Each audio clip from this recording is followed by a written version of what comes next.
Unless we take the measurements we'll be making here, we can't have an idea about the purifier, folks. These measurements won't give us an idea of the water quality.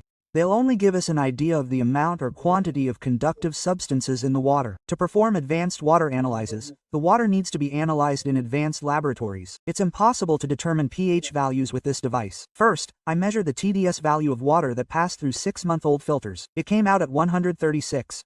We're measuring tap water. 398 is very high, folks. We measured 398, close to 400 TDS. It's very high, meaning it's not drinkable. This is our water that has undergone 3-stage pre-treatment. Let's look at this. This is almost the same, folks. So, the water hasn't reached the membrane. It's not being purified in any way. That's clear. This gives a temperature that's approximately equal to that of tap water, 392.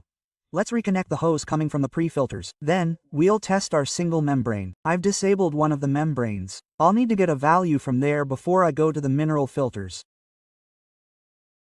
65661 Me membrane. We'll evaluate both membranes. You see the DDS value of 66, folks. It's a significant difference. I didn't think there would be such a difference between the two membranes at 124 degrees. The second membrane is 124. There's a half and half difference. Now I'll restore the system. Then we'll check the values of the alkaline and exposure filters and conclude our video. You can see the TDS values of the water passing through the two membranes and the alkaline filter. I hope the camera can see 33 degrees. A reading of 60 to 70 is perfectly normal here. It's not recommended to go too low.